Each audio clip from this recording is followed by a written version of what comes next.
Oilers fans, finally, a night to be happy about. If you had told me back in October that it would be mid-January and the Oilers would be up against the Ducks in a must-win game, I would not have believed you. I would have thought something horrible went wrong. Well, I guess something horrible did go wrong this season, but in a year where it's been like all Dr. Jekyll, Mr. Hyde, the Mr. Hyde Oilers showed up tonight, and it was an absolute dominant performance from top to bottom. There were no passengers. Every single player did their job. They played above where we expect, to be honest. And they dominated a team that they should dominate in a time where they got to get going. They got to get started. They need to string some wins together because we're past the early point in the season. There are no excuses now. This team has not performed up to expectations. And this is just another sign of life. They came out in a game where they needed to win after a deplorable loss, and they did it. I'm obviously joined by my longtime co-host now at this point, Dennis Lee. How's it going, Dennis? What'd you think of tonight's game? Not too bad, Zach. Not too bad. This team can really put it together when they want to. But it's hard to believe, like you mentioned, it's January, mid-January, and we're already playing hockey where we have to win these games. It's Anaheim. They're a team that's obviously struggling. They got blown out by the Bruins in their last game. And hey, they got blown out tonight. That's what the Oilers need to do. Mm-hmm. There's nothing like just beating up on a team. Anaheim did it to us many years back when Nuge was the only hope during the decade of darkness. So, hey, there's some fair retribution there. They showed up. They brought that killer instinct, which they've been lacking, in so many games this season. We're going to get into all that. We're going to break down the entire game and more. Look at this game micro, and then we're going to look at the bigger picture, obviously, as we always do when we break down the inevitable trade possibilities for the Oilers. I just want to thank MGD, David W., Nico Dog, Black, Masakari, everyone in chat for joining us tonight. I know it's a late night, but we're going to have a lot of fun on the show. But before we get into all that, I got a message from our friends at Sports Interaction. Think you know what way it's going to go? Make your bet with Sports Interaction, whether it's hockey, football, or basketball. Sports Interaction has you covered. Bet pregame, live and play, or on one of our many prop bets. Sports Interaction makes it easy to deposit, play, and cash out. Join now and see all that sports betting has to offer. Want to bet? Head to sportsinteraction.com/SDPN. That's sportsinteraction.com/SDPN. 19 plus. Please play responsibly. All right, Dennis.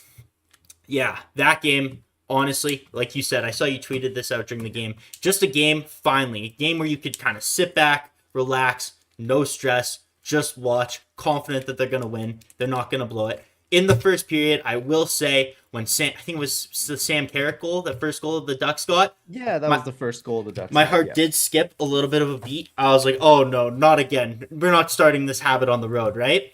And thank God they come out. McDavid goes God mode for the beautiful spinorama goal, backhand shelf. He embarrassed Zegras, right? Like, that was Trevor so funny. Zegras, you got run for, man. Like, he absolutely swindled your money. But this is what happens, right? McDavid, he does this on a nightly basis. It's just the greatness that we see, and we get a little bit tired of it. But I'm sure the Anaheim fans in that building, they were able to appreciate that goal too. Oh yeah. So let's look at it from the top. So coming into the game, obviously Stuart Skinner back in Edmonton, giving birth to his first child. So congratulations, Stu. Wish you all the best. So obviously he wasn't able to be here tonight. So backup Jack was in net. And it's been a very, I don't even want to say up and down season for Jack, just a down season through valleys and even deeper valleys, but well, honestly, he's been picking it up in the last little while, right? And that's where I was going with that, right? In the last 3 games, he's been decent. Even tonight, I believe it's another night above a 900 save percentage.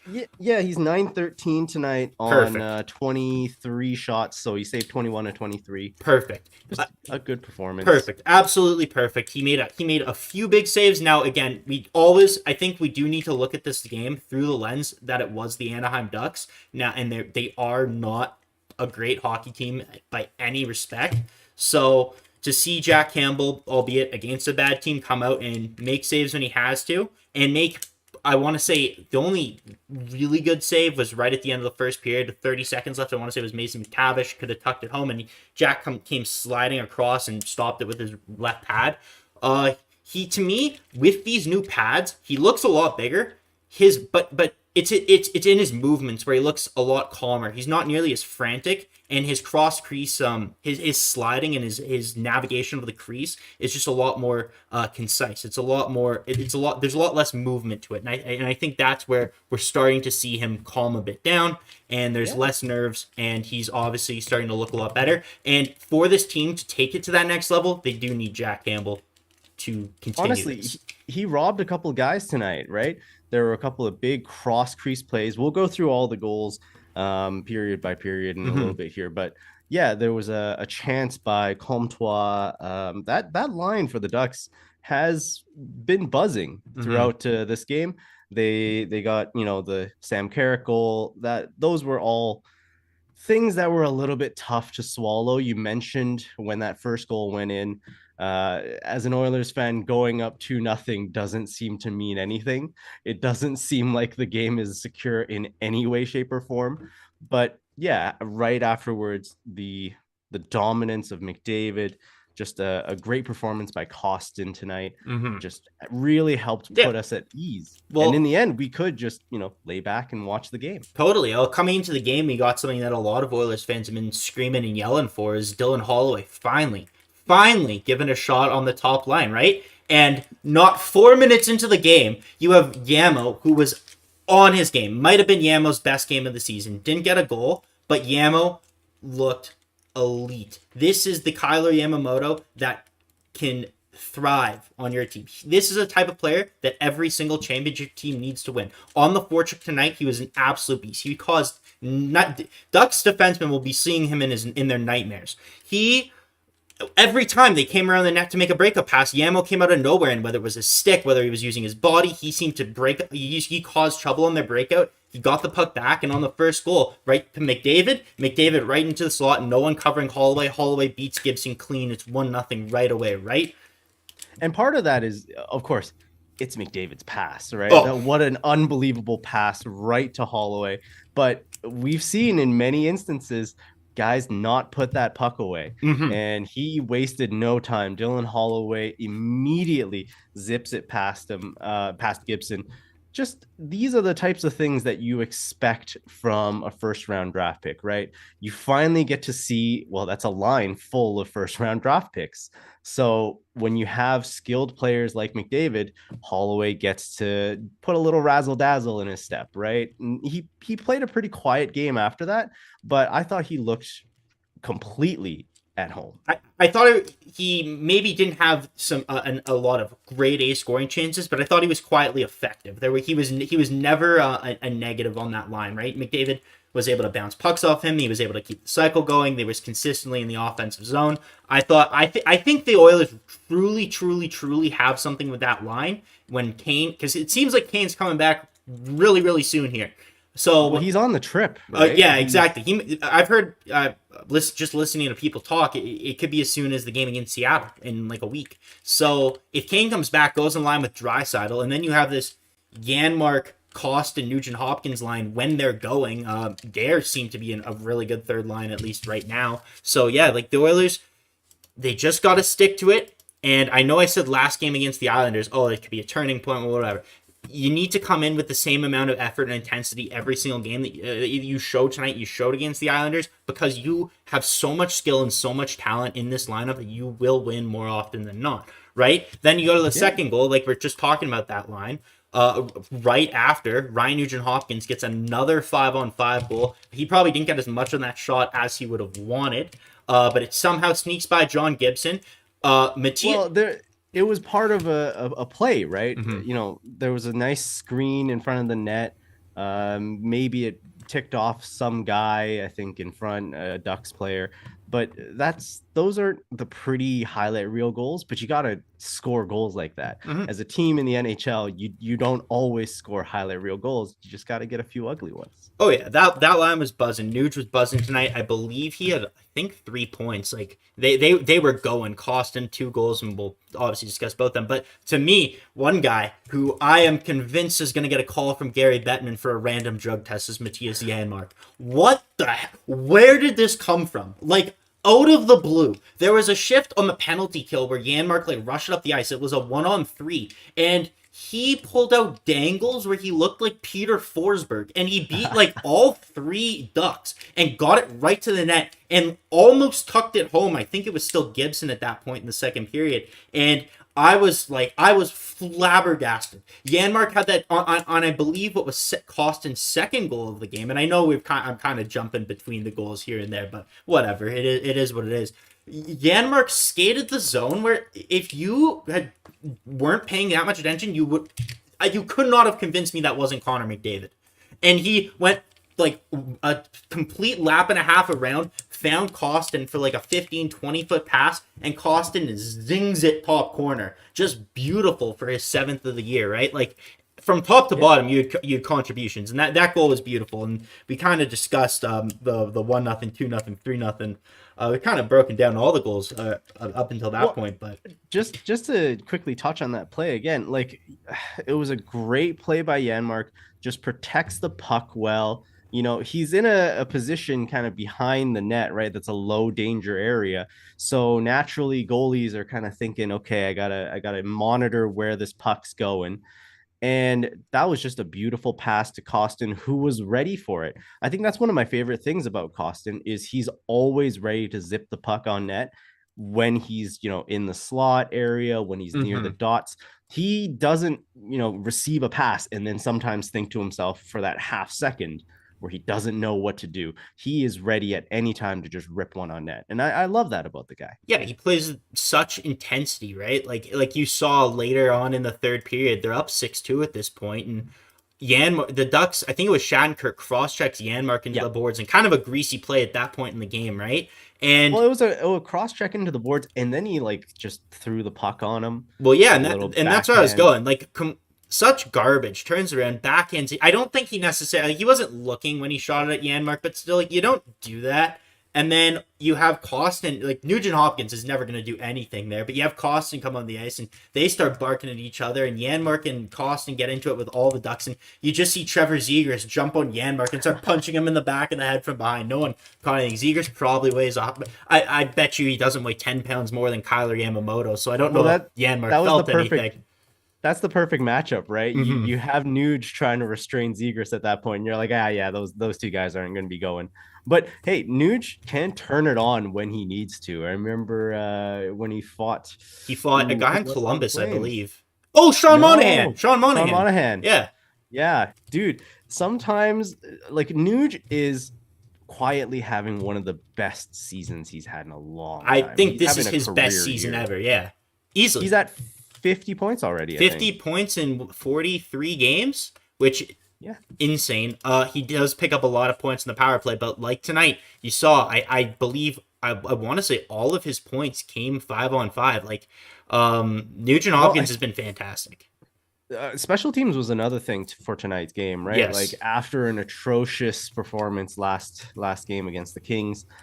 Yes, this is Anaheim, so we'll look at it through that lens. But the PK, which has been struggling, they held 3 for 3 tonight, right? No power play goals from Anaheim. Even the chances weren't that dangerous. Campbell had to bail him out a couple times, but it wasn't too, 5-alarm sort of saves. And 1 for 3 on the power play. That's 33%. That's right perfect. Where the Oilers' wheelhouse is. Exactly. And it was nice. It was just like a simple Draisaitl tip. How cheeky though, right? Between the legs. Between the legs, that was disgusting. You just see him giggling on the bench after, right? Like he's so above goals like that. He doesn't even celebrate. He just is like, oh, that was cool, whatever. We're up 6-2. I don't care. He just wants wins, and I want wins for Leon. So that was awesome to see. I'm glad he contributed on the score sheet. Evan Bouchard, I thought, was really on tonight as well. Like he beautiful play to set up that goal, right? I thought even on the goal number 2 that Nugent-Hopkins got, Broberg and Bouchard did a great job at the blue line. Like they are quietly becoming one of the Oilers' best pairs this year. They were fantastic today. Broberg looked really good. And the other thing that I wanted to touch upon, obviously they went 11-7 again tonight. Yeah. But no one was a passenger in terms of time on ice, right? Looking at Loved the D-core, all of them played over 10 minutes. Awesome. Yes, I still want Nurse to be playing a little bit less. He still played 23 minutes Totally time on agree. ice, so highest on the team. But part of that is also the fact that it's Nurse, right? I'm sure as a guy, he also wants to be out there a lot. Yeah, and until the Oilers inevitably do add another defenseman, this is just going to be how it's going to be. But to my knowledge, or at least from just thinking back to the rest of the games this year, this has to be the best managed game ice time wise that I can remember this year from Jay Woodcroft.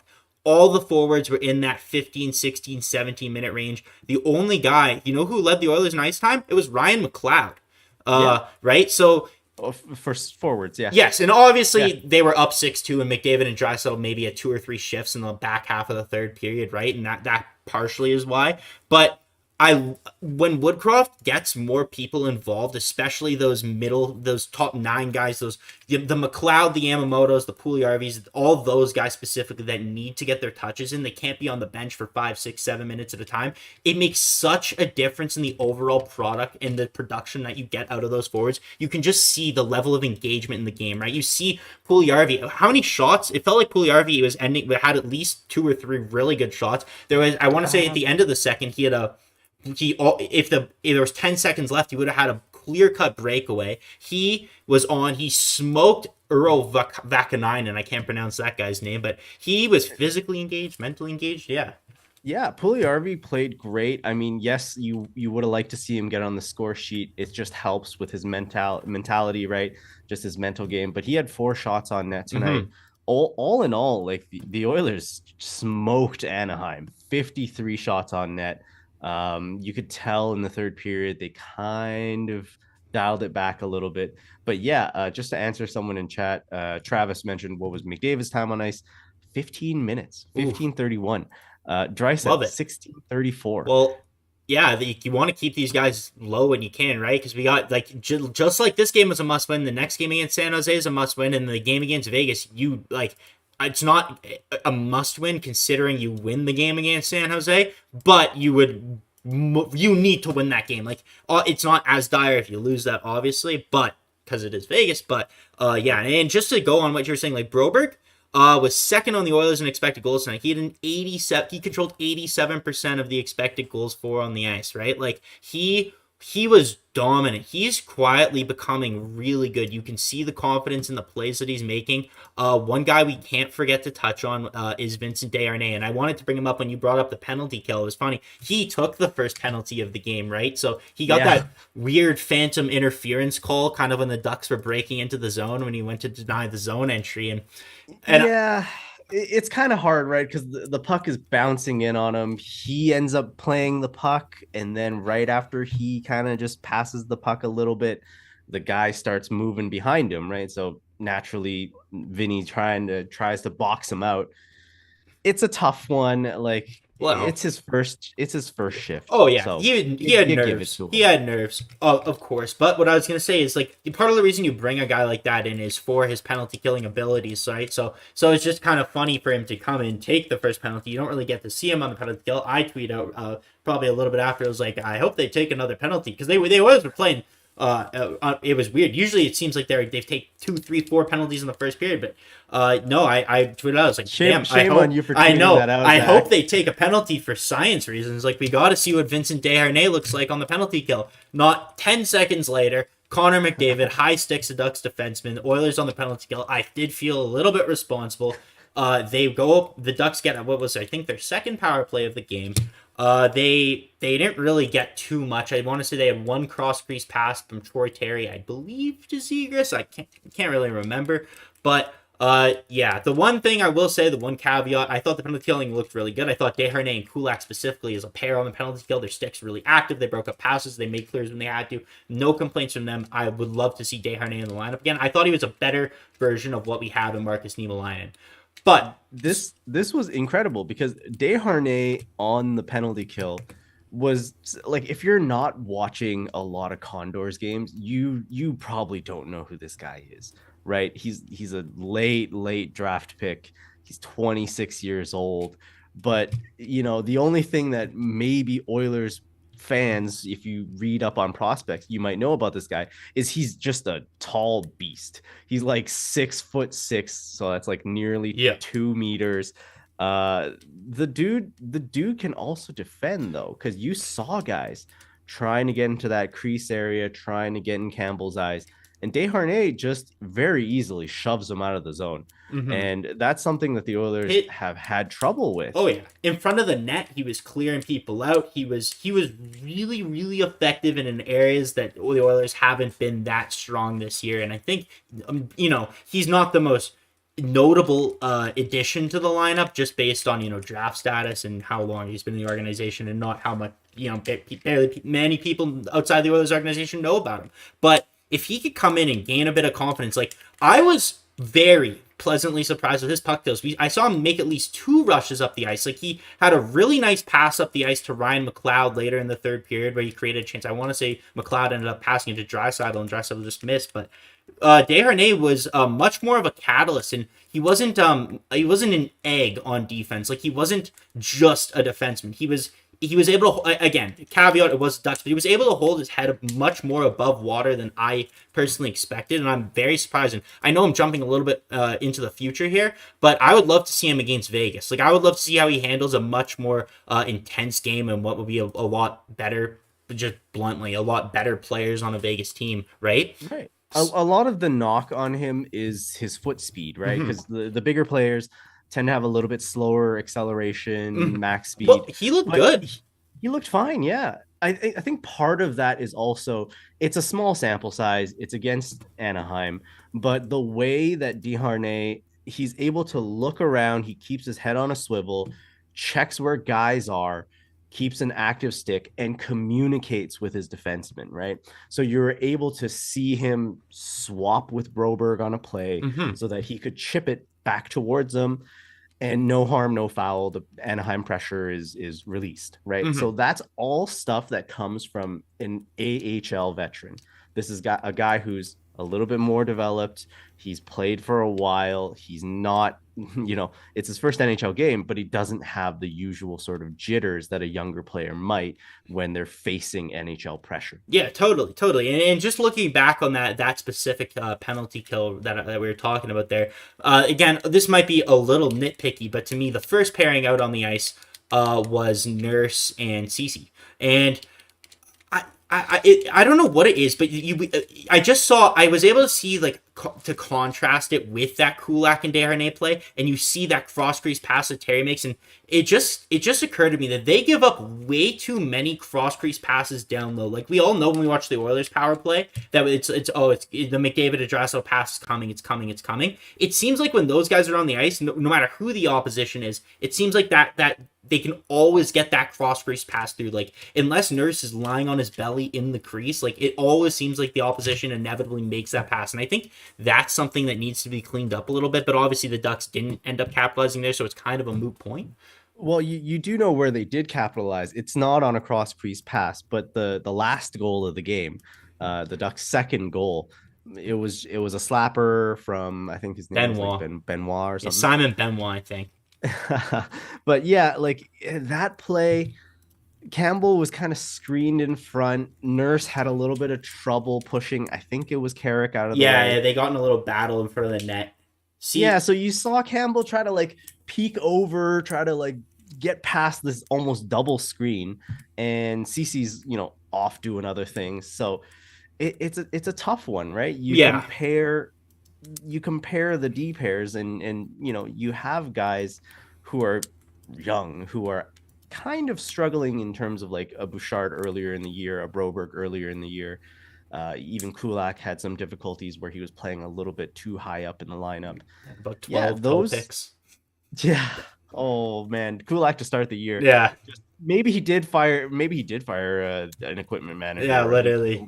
Start sharpening his own skates. But yeah, no, I know what you're saying. That's kind of a goal where you would like maybe Nurse not to screen Campbell there. Now you understand he's in a net from battle and like he's not necessarily thinking about that. But you also would like Campbell to have that one. Now again, I don't really want to pick. We've picked apart Campbell all season, and you put above a 900 save percentage. I don't really have too many complaints. So obviously, if you're gonna. Yeah, exactly. So you'd like him to save it, but it's not by any means the end of the world. But yeah, no, he was all right, and the Oilers obviously won, and hopefully this is just another building block to that confidence that Jack Campbell needs, and he comes out even just a little bit better against San Jose.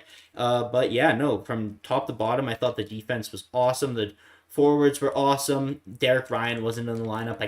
I gotta be honest, I can't say his absence was too noticeable. Even Yeah, like this is the thing though, right? Like it's good to have guys like a Derek, like a Ryan, like a Shore. They don't really care if you scratch them. They have been there. They Mhm. live that life. As long as they're staying in the team, that's fine. If you send them down to the AHL, fine. They'll try and earn their way, through merit to go back up in the system. This is the good thing about having veterans like this on the team, right? Mhm. They'll play if you need them. If you don't need them, they'll sit. Yeah, we almost had a Klim Kostin hat trick tonight. We were a post away. We are about 2 inches away. It would have been a stuff of legend. We would have put it up. I would have put it up there with the George Larocque hat trick. Clean watch, man. I think Oh. here's the thing. Like Costin has done such a good job, right? He came here when he was after he was waived by St. Louis. No one in the NHL wanted him for free. give give Holland some props, right? He flipped Samorukov for him, and now without Klim Kostin, this team looks like a little bit lost physically. They don't look like they battle very hard. So the fact that he's on the Oilers, he's performing well, I think it goes both ways. The Oilers want him here, and he wants to be here. Yeah, oh yeah, he has come in and he's been that catalyst physically in the bottom six that so many people have wanted, right? And he's not shied away from anything, no matter what the score is, no matter who's getting attacked on the ice. He's always first. He's always up there. Like his fight with Brendan Lemieux against LA, that was a throwback fight. They were squared up. That was insane. I was shocked when you saw that. And you love to see it too, right? It's the end of the game. You're probably not coming back, but you know what? Hey, I'm gonna go. I'm tussling with this guy. Like that's a sort of fight where it goes back to the old school. Remember this. We'll be back. We'll play each other again. And next game, you better watch out. Mm-hmm. Right? That's the sort of statement fight that the NHL has been, trying to reduce in the last couple of seasons. Mm-hmm. Yeah, Nader in the chat points out that the entire third period they were trying to get him the hat trick. Like I remember Broberg passed to Draisaitl. It looked like Draisaitl a wide open net. Draisaitl goes back to Kostin, and Kostin still comes super close. Like Kostin probably had about three really good chances to get the hat trick. It didn't come from him, but he's going to be an Oiler hopefully for a decent amount of time here, and he'll have many more opportunities to get a hat trick. So yeah. Costin had 6 shots tonight. I mean, like that's tied for second. Nuge also had 6 shots. McDavid had 8. Well, Like the Oilers had 53 shots as a team. Like, I don't remember, like, they are not a volume shooting team, right? So for them to no. have 53 shots mean they had a ton of really good chances. And it's not like they spent a lot of that game on the power play, only 3 power plays, right? 3 power plays. So they And dominant. one thing that you missed out in terms of like everyone was playing well. Woody also managed the team really well. Mm-hmm. You said it a little bit earlier, but towards the end of the game, he rolled out lines which was just like bottom six guys. He put out like Holloway to center out his own line. I think he had like Yamo and Costin. These are just confidence moments, right? Hey, we're up 6-2. Don't worry about it. Get out there, just play. You know, if you have to try and take a face off, if you make a mistake, that's fine. And this is the sort of things that a young player will remember, Yeah. right? Yeah. And just before we continue on, we have almost 40 people watching right now. We got 24 likes, which is good, but let's try and bump it up. Let's try and hit 40. We might not hit 40 while we're live, but let's try and get it after the stream ends. I just want to thank everyone again for joining us late here. But yeah, let's try and pump that like button, guys. I really appreciate you guys being here with us. It's a blast to break down this game. It's awesome here. Not complaining and being super negative, and the Oilers actually allowing us to come into this broadcast with a smile on our face and just be pleasant for once. I always feel so bad coming in and just being so overtly negative and, talking about, topics that you almost never want to touch on, right? And it's gotten dark, Dennis. It's gotten dark.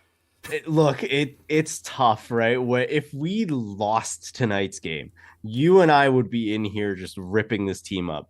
Uh, let's be honest, the road ahead, it's still a tough one. The Oilers, they have to win all of these in division games, Yeah. and at the same time, they have to be able to like at least go 2 wins per loss if they have any hopes of like making it into the playoffs in Yeah. the Pacific, Well, like not in a wild card spot.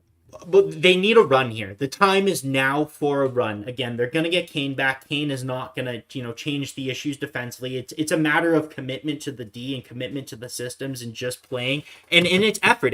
It's not going up 2-0 and thinking like, okay, we're gonna skill, we can sleep our way to the finish line, and all of a sudden, whether you're playing the Islanders, the Devils, or the Avs, it seems like you blow that 2-0 lead and they're right back in. It's a matter, you can't let your ego become part of your game again. It seems like so many times this year the Oilers have become complacent. They went to the conference finals. They expected almost is like they expected to be back in the conference finals, right? Which is not an easy thing to do. And they came into the season with I maybe their ego was a little bit too big, and maybe they were bound to get shell shocked, and they've always been a second half team, right?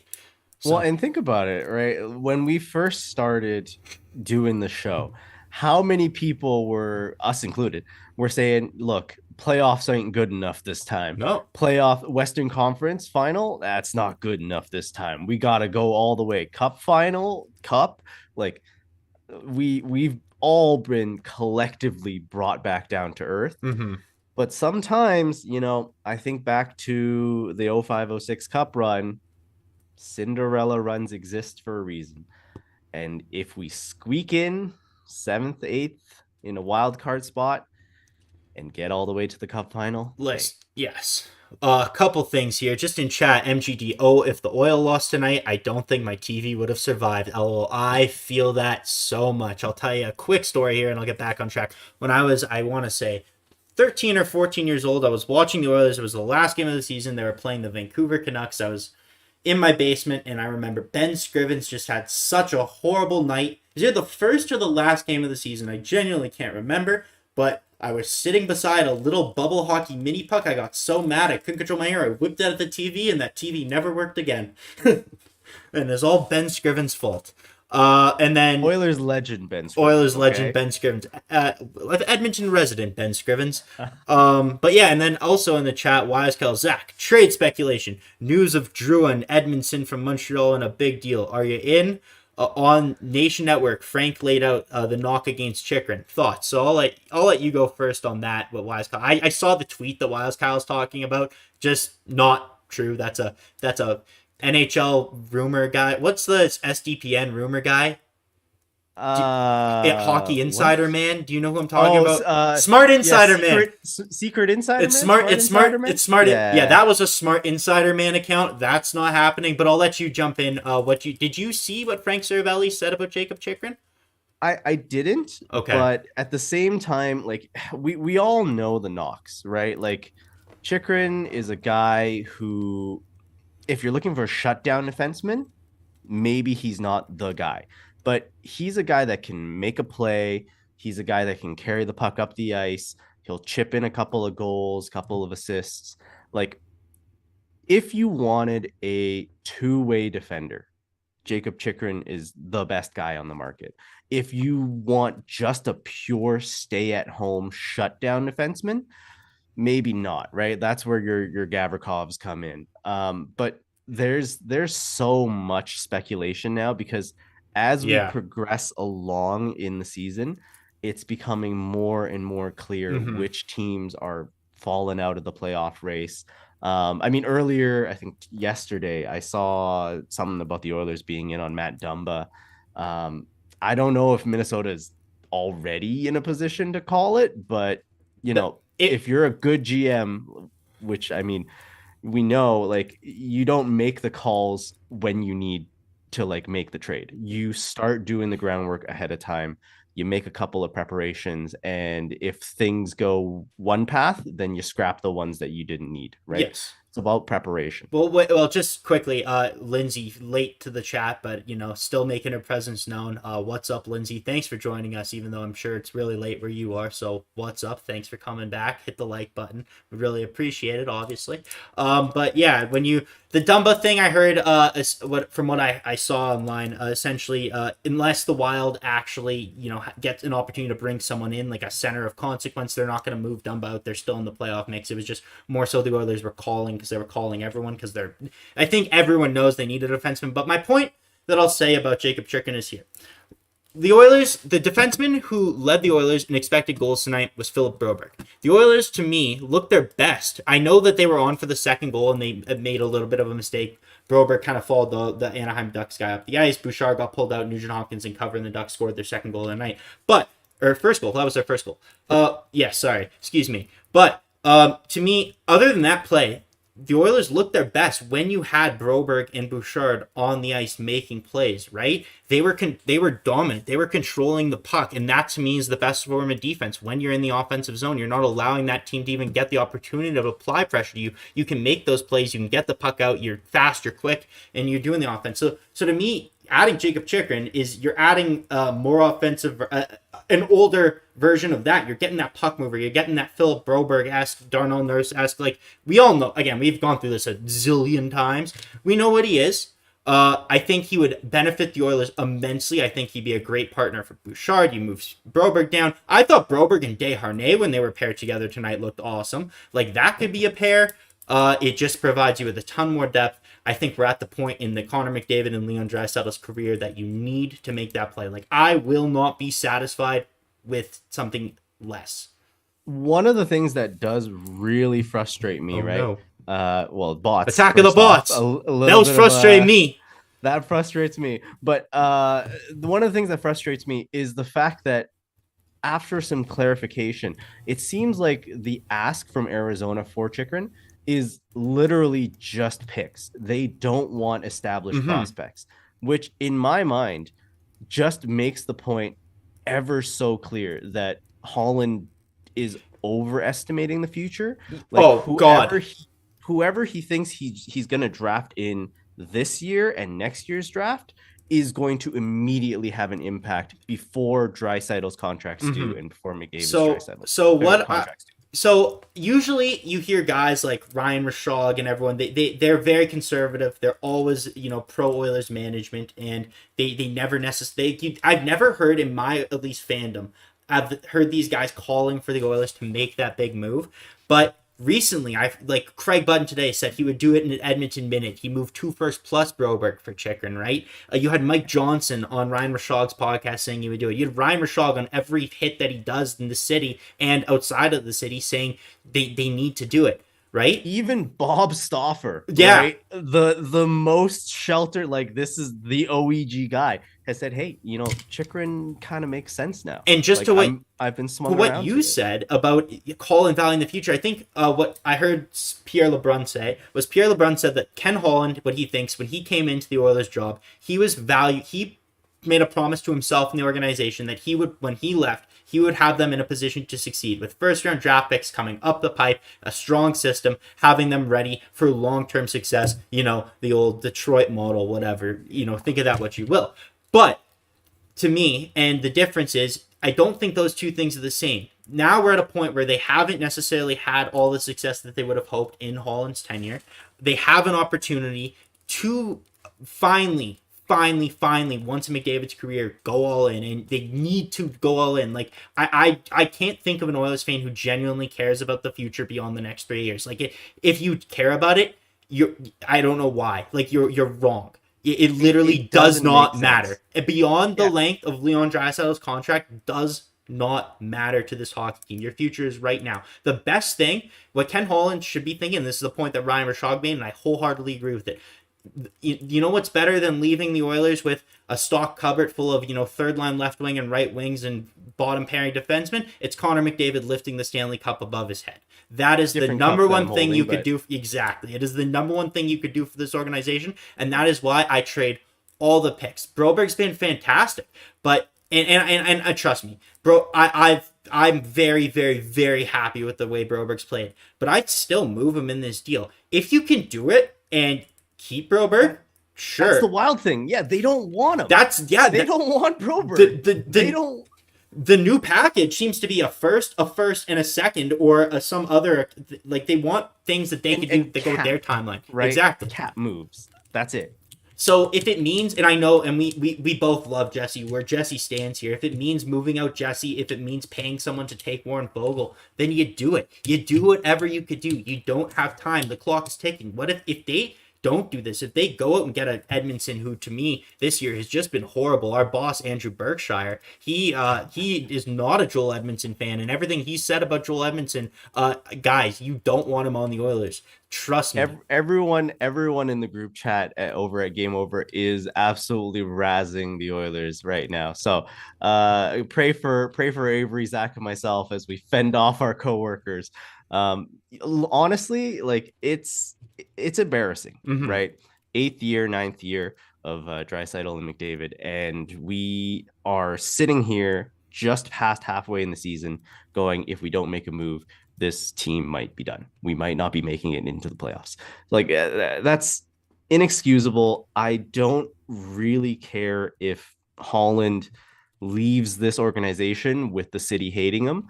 Like, you got to sell your assets. You got to try, because the only thing worse than you like trying and not achieving is not trying. Exactly. And that's why this is one thing where I'm in the huge minority here. But when people think back to the COVID season, people still get mad at Ken Holland for the Andreas Athanasiou trade. I'll never give him flack for that, because he tried, right? Was it a bad deal? Yes. Did you pay too much for that asset? Yes. Should you have qualified him? Yes. But at the end of the day, on deadline day, he was on his phone and he was making deals, and he at least tried to make the Oilers better, right? We haven't been able to say that a lot, and that's why I don't like giving him flack for that deal, because I like just the effort. That's it. That's all it is. And the stuff regarding the AA deal, the stuff regarding Zach Kassian's new contract, all of that was done prior to knowing about COVID, right? I will never razz leadership for taking the information that they had and making the best decision at that time, right? New information will come in, and that might make the decision look stupid, but that's new information. They didn't have that at the time. So both of those, like the contract and the trade, I will not fault Holland for, right? Some of the stuff that has happened, afterwards. Yes, there's contract. There's things that he's done horrible, and there's a million things we could sit here right now and say he's done. He could have done better, and he could have done a better job. But two things I want to touch on before. The first, a lot of people the other's target seems to be right now Vladislav Gavrikov. That seems to be the other guy that people are talking about. Some people seem to think he's better than Chychrun. To me, I genuinely don't understand. I cannot logically see a reason why you would pick him over Jacob Chychrun. I'm not sure what your opinion's on that. I can get into mine after, but I'll let you go first. The only reason why is twofold, right? First is if you are of the thought that what this team needs is a shutdown defender who is physical, then you would take Gavrikov over Chychrun, coming in at a little bit cheaper cost as well. The other thing is people view Chychrun's contract very well cost controlled for a couple of years. That's a bonus, but you could also potentially view that as a negative because you've locked yourself in, right? But he's really good. You could lock yourself, like you're giving up all these, because sorry, and I don't mean to cut you off, but the thing is with Gavrikov, the rumored price is a first and a third. Like if you're giving up that much to me, like I don't want to see the Oilers giving up a first for someone who they're going to get 19 games of, and then however far they go in the playoffs, right? If you're giving up that first, add on to it, get those 3 playoff runs with Jacob Chychrun, who we know he's 24, right? It's not like he's getting any worse. Like he's still growing. He's barely in his prime, right? Like this. Yeah, and I honestly think I'm in the Chychrun camp as well. I think having two-way defenders is a lot better than just having defensive stalwarts. But at the same time, like if I place myself in someone's shoes who thinks Gavrikov is the answer instead of Chikrin, that's what I would argue. Agreed. Totally agree. And Wise Kyle says, "Hell, Ivan Provorov." To me, like Oof. if you're gonna pay that price, he makes 2 million more. He hasn't been hurt as much as Chikrin, but he's also in the last couple years he hasn't been nearly as effective as Jacob Chikrin. Obviously, in 2017-18 he was really good, but it seems like he kind of fell off a cliff. I just want to touch on everything here. Mikinator says Yamo, Fogel, Puljujarvi, McLeod, CC, Yanmark, all expendable. LOL for a chance at the cup. I would agree. Probably the one person on that list for me is McLeod, who, McLeod, yeah. I wouldn't really say is expendable. I think he is a really good, one of their best penalty killers. Also, one thing, and one thing, just want to note really, really quick. First thing, first shift of the game, last couple games, McDavid and Yamamoto were the first 2 penalty killers out. Today they switched it up. Nugent-Hopkins, Yanmark, first 2 penalty killers on the ice. That seemed to make a difference because the Ducks went over 3 on the power play. Sorry, Dennis, what were you going to say? No, I just wanted to bring up the point where McLeod seems like he's finally the answer to the third line center, right? Yes. The Oilers many years have had this missing third line center. Yes, right now RNH is in that spot, but eventually he might need to go to the wing as he starts to get up there in age. McLeod, I think, is the guy. Long term, yes. I would long term, and I would hate to see McLeod traded away and for us to suddenly want another third line center. Yeah, it's just versatility at the end of the day. Like I love the look of the Oilers when they're running the 3 centers, right? Like they have the potential to be a really dominant team, especially with Kane, and like Wise Kyle said, they're gonna make a forward addition too.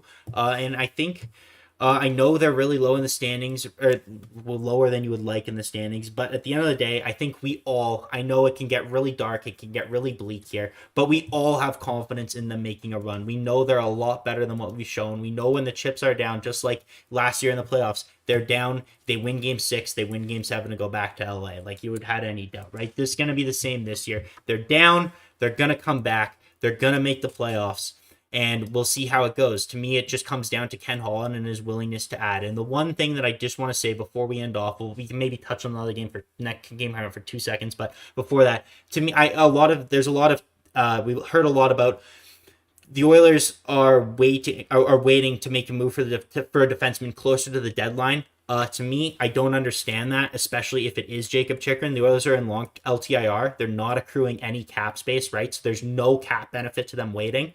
The Chikrin has term left on his deal, so it's not like he's a UFA that they have to move, right? So to me, it's the Coyotes have put their price out there. It's whoever's willing to pay it at whatever point in time, and until someone pays it, he's not moving, right? So it's just a matter of stepping up and doing it, and I want to see Ken Holland do it. I mean, I 100% agree. If you have a deal that you like, you should go for it. The only thing that makes sense in my mind in regards to waiting is you don't know the full market right now. Mm-hmm. There could be someone who the team drops out of a playoff race. Suddenly this person's on the market. You've already made your move. You miss out on that chance. But this is the issue of like, you're putting the cart before the horse, right? If you have a workhorse that you want to accrue and you're willing to pay the price, just go for it. Because the longer you wait, the chances are that person might get snatched up and suddenly you're caught with your pants down, or you end up having to get someone who isn't the exact fit. Exactly. Right? It's all a guessing game at this point. Well, the scariest thing is you see how the Oilers came out and played against LA last game, and the rumored Jeff Marek on Oilers Now the other day said the rumored landing spot where he believes Chikrin will end up is Los Angeles. Now imagine you add him to that already stacked decor and the problems that they gave the Oilers. Like, you cannot let him go in division. Like, he is such a unicorn on the trade market. He's such a good fit. And I understand, depending on what you believe the best fit is, it's all, I guess, honestly, it's all subjective. Everyone has their own belief. We can argue about this for days. But next game, we're going to be joined, hopefully, by Ashley Callingbull after the game against San Jose. Lovely person, gonna have a lot of thoughts, and I'm super excited to talk to her. She was the first Indigenous woman ever in the Sports Illustrated swimsuit edition, so she's gonna be awesome to talk with her. But yeah, Dennis. Yeah, I'm really excited. I think it's gonna be great. She's obviously done a lot of hosting as well, so it'll be great to get her opinion on the team.